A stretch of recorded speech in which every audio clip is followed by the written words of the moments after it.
All right, black and white sports supporters. Well, I may need therapy before this season's over. Seriously. Wow, that was a game. That was a game. I don't know what other way to describe it. That was a basketball game.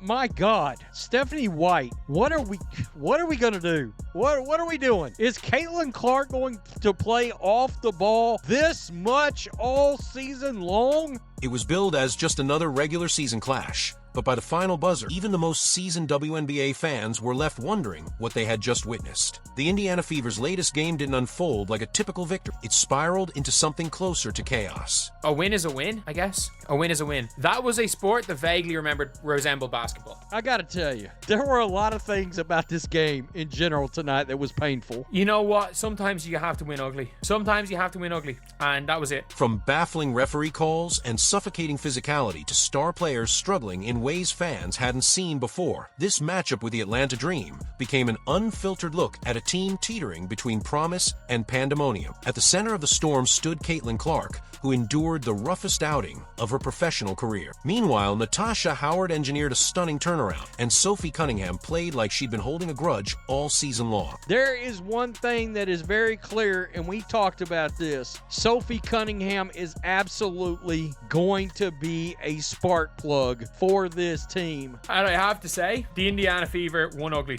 and I like that.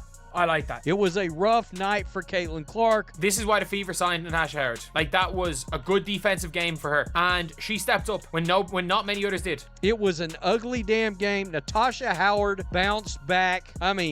26 points, 12 of 17 from the field. This wasn't just a basketball game. It was a pressure cooker, and what boiled overexposed cracks that go far deeper than the box score. If this is what a win looks like, it's time to start asking tougher questions. Hit like if this Fever team has surprised or frustrated this season, and comment Fever fallout if this game left more questions than answers. There are so many problems with the Indiana Fever, and maybe it's just a bad matchup. As the opening minutes ticked by, one thing became painfully clear. Caitlin Clark wasn't just being guarded, she was being hunted. Caitlin Clark's going to get the shit beat out of her out there. It's repulsive. Maybe Rhyne Howard being allowed to play Ludort defense is going to be tough for Caitlin Clark. Rhyne Howard's defensive approach didn't just border on aggressive. It completely redefined it. Employing a suffocating, full-court style reminiscent of NBA stopper Lou Dort, Howard clung to Clark with a level of physicality rarely seen in regular season play. Bumps off the ball, elbows through screens, chest-to-chest denial. Howard was allowed to dictate the tone, and the referees seemed more than willing to let her set the rules. Maybe the referees, until 4 minutes to go, the Indiana Fever were getting hacked all game and shot 4 free throws with 4 minutes to go. My God, I guess when the Atlanta Fever play, the refs will swallow their whistles. They are not going to call fouls on the opposing team ever. The result was a disrupted offensive rhythm and a visible unraveling of Clark's usual confidence. Rather than adjust, Indiana's coaching staff opted to keep her isolated as a decoy, forcing her into off-ball roles that clearly didn't suit her. This wasn't just about physical mismatches. It hinted at a tactical failure, a reluctance or inability to find countermeasures when a star is taken out of the gameplay. I don't want to see her play off the ball like that. She's the playmaker on this team. Caitlin Clark had the worst game of her career. Like, no question about it. She had the worst game of her career. And for Clark, who's used to navigating triple teams and elite defenders, this felt different. This felt deliberate. As the game wore on, each denial, each missed touch, raised a louder question. Was the Fever truly prepared for how the league would come after their biggest name? The team was rocked by the referees, but the thing is that you can't be shell-shocked. You need a plan for the referees, and Stephanie White was talking about how they have a plan for when teams are physical. Stephanie White, I want to say doing her best Christy Sides, but I've got to be honest. Christy Sides at times may have used Caitlin Clark better than Stephanie White. Can't believe that just come out of my mouth, but it did. Is their plan Caitlin Clark stands in the corner? Because that's what it seems to be. Caitlin Clark set more screens in the first half than time she touched the ball. Caitlin looked so flat. From the opening whistle, the officiating in this game raised eyebrows. But by the fourth quarter, it was sparking outrage. The Indiana Fever found themselves repeatedly on the wrong end of questionable calls, going nearly the entire game with just 4 free throw attempts until the final minutes. The imbalance wasn't just statistical, it was visual. Bodies hit the floor, arms were hacked mid-shot, and blatant moving screens went either ignored or called with puzzling inconsistency. She was getting hacked the whole game by Rhyne Howard. She didn't know, I don't even know really what was happening. She's going to have to wear a hard hat this season. Seriously. The league is going to try to take her out in every game. There's no way around it. At one point, the officials called over 10 moving screens in a single game, including a stretch where Brittany Griner, despite minimal involvement in live action, was whistled for more fouls than she scored points. Brittany Griner had more fouls than points. Brittany Griner committed 4 moving screens, and I would say maybe one of them was a moving screen. The referees called double-digit moving screens. Natasha Howard had a bounce-back game. 26 points for Natasha Howard. The flow of the game suffered, but worse, the credibility of the officiating came under fire from all sides. Players appeared confused. Coaches shook their heads. Fans online erupted in disbelief. This wasn't just a tough whistle. It felt like a complete collapse of control. Truly, the officials are making this an unpleasant experience. The officials is pass away bad.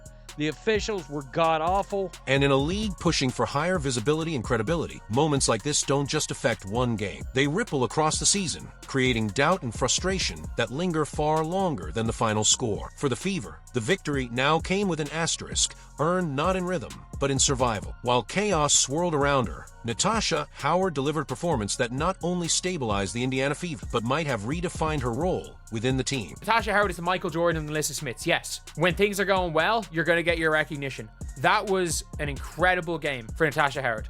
Natasha Howard, folks, right here. Right here, over to Natasha. 3-pointer from the corner. Boom. Yeah, I mean, she had a hell of a game, no doubt about it. Coming off a string of underwhelming outings, Howard flipped the script with a breakout game that was equal parts grit and poise. On the defensive end, she became a wall, clogging passing lanes, contesting drives, and setting a tone the rest of the Fever desperately needed. Offensively, she showcased the kind of versatility that reminded everyone why she was brought in to begin with. Natasha Howard, look, exactly why you signed somebody like Natasha Howard. If you have a night where Aaliyah Boston, who was non-existent tonight, foul trouble, Caitlin Clark, the threes not landing, she's off. She doesn't have the ball in her hand enough to get in any kind of a rhythm and to create. That's my thing. You don't have the ball in her hand to create. But you got Natasha Howard to be able to do specifically this. When everybody else is having a shitty night, Natasha Howard can go out there and drop 26 points in this game. Her 26-point effort wasn't just productive, it was timely. When the team's stars vanished, Howard stepped into the void and carried the offense with a confidence that silenced critics. The physicality didn't faze her. The whistles didn't distract her. She played like someone with something to prove, and every possession felt like a personal statement. Comparisons quickly surfaced, some even calling her the Michael Jordan of an Alyssa Smiths, a nod to her playing style eclipsing the role Smith was expected to fill. Like, Natasha Howard is just a much better version of Alyssa Smith. She's the same player as Alyssa Smith, she's just much better. But this wasn't just about stats or nicknames. Howard's performance served as a turning point in a game that could have spiraled further. When leadership was needed, she took the spotlight and didn't let go. With the game teetering on the edge and Indiana's core stars fading into the background, 2 unexpected figures rose to command the final moments: Sophie Cunningham and Lexie Hall. The two of them made big plays. The two of them together are super can be super effective. The two of them were absolutely incredible. She came in, instant hustle.